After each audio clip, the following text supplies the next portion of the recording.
Hello, everyone. This is the No Fences Show. My name is Mike Siver, and this is Ernest, my friend here. And we are going to talk about no fences that parents tend to build or parents can knock down with their children.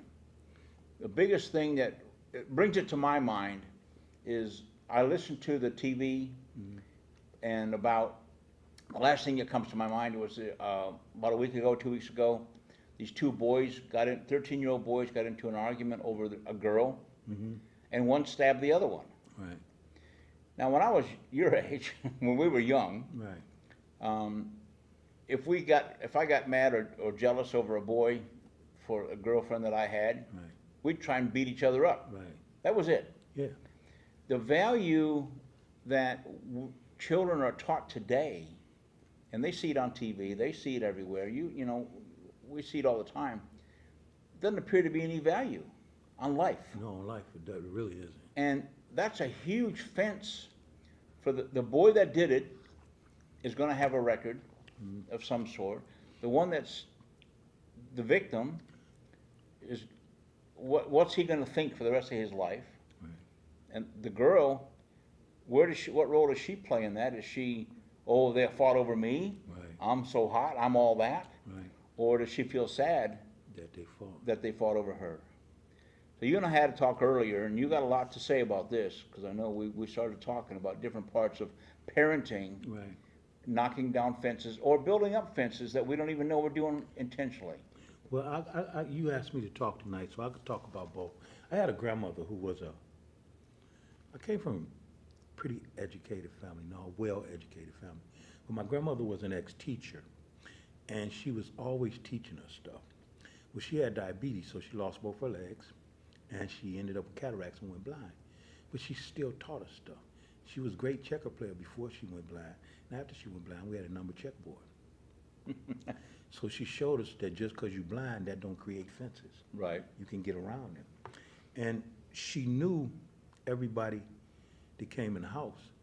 You come in there 3 times. She knew who you were from the time you walk in, hit that front door.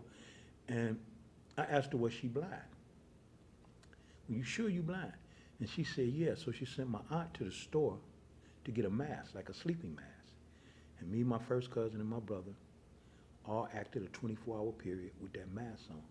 We learned how to eat as blind. She taught us like to listen to the sound of chicken frying so you know when it's done. To listen to a boiled egg, the sound changes once the water boils and the egg starts to Wow. cook. And a prime example of that is anybody that's seen Ray with Jamie Foxx playing Ray Right. Charles. Right. He they actually made him a set of contacts that made him blind. And he lived with Ray Charles for 6 weeks prior to doing that movie. Holy cow. He lived with him for 6 weeks. He lived with him a total of 12 weeks. He lived with him for the first 6 weeks, and he used his eyes. The next 6 weeks, he wrote him contacts every day for 8 to 10 hours a day and lived with Ray Charles. And Ray Charles taught him. So a lot of the things you see him doing, the cooking and stuff like that, he was really doing it because it's parts in the movie where he used these contacts. Wow. But my grandmother never quit teaching us. And the reason I say she knocked down fences, my grandmother was one of 16 kids that were mixed. And they caught a lot of hell growing up. We talking the 20s, the teens. Oh, wow, yeah. So it was Yeah. all hell for them. But she used to always say that. And her mother was Irish and very white. But she used to say, you get educated, they can't take that from you. They can take your house, they can take your car. Times they could take your life. But if you get an education, they can't take that from you and you could pass it on. Right. So she's knocked down all the fences. And she had a bunch of grandkids, so, you know, her and my uncles all different kind of jobs. So she gave us not just one thing. She didn't, you know, we both are grandchildren. You might want to be a sea diver. I might want to be an electrician. She opened up doors for each one of them. If you told her what you want to be, she'd find something on that and teach it to you. So, you know, it was very enlightening in my household. I was talking about this to my therapist today. There was always education being pushed at you. Well, what I'm hearing is all positives, not any negatives. Right. I'm sure there was consequences for inappropriateness and that kind of stuff. But so many, we hear it, and you hear it, and I see it in the practice that I have, that parents will tell their kids, "You're dumb," Right. or "You're not doing good." You know what? And I've always heard this, and I've always said this. Every time you come home from school with a report or you pass a test, the first things out of most parents' mouth is, "You could have done better." Right. Never, "That's great." Yes, Never, you're right. "That's wonderful." You're right. Always somewhere, "You could have done better." You could have, and parents think, and I can understand that, because I'm sure I probably said it too, that that's going to motivate them to do better. Because my parents say I can do better, and I'm going to keep doing better until they stop saying it. Right. But that's not what happens. No. They hear they're not good enough. Exactly. And what you say as a parent and what your children's hear sometimes are two two different things. completely different things. They tell you not to tell your child he's stupid. Tell him he's acting stupid or she's acting stupid. Yeah. Don't tell them they're dumb. They're acting dumb. I'll give you what you just said. I'm going to take about a minute time. I have my oldest daughter. She's 40-ish now. When she came to live with me, she came from a mother that was kind of messed up. And I got custody of her. Well, she didn't have no friends here. She was living in Ben Harbor, okay, so it was all new for her.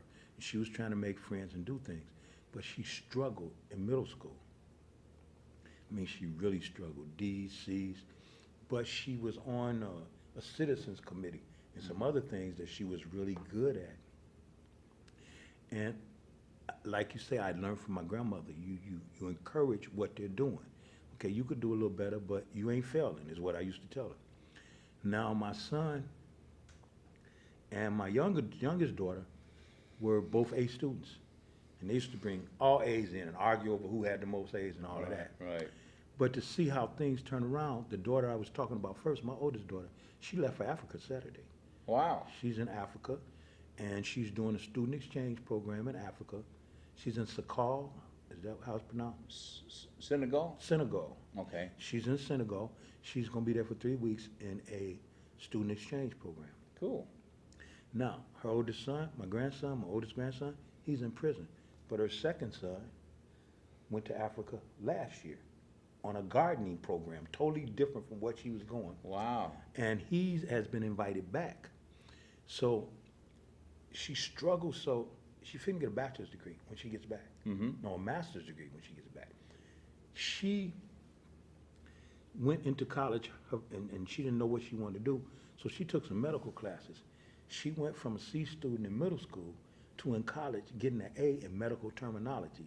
I can briefly spell medical, and I definitely can't spell terminology.